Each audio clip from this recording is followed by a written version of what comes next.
Sebi, what can you do for like bedwetting in children?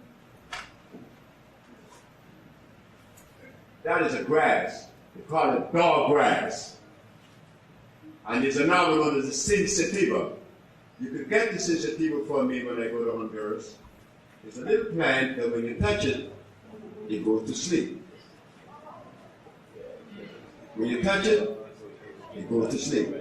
And as you pass, it waits for a couple of minutes and it begins to open up again. You touch it, it goes back to sleep. It's a bunch of little leaves that go straight to sleep. But since that plant is found in the tropics, in certain parts of Florida it grows too, incidentally. Sensitiva grows in Florida because it's on the tropical side. But since you're not in Honduras, dog grass. Simple.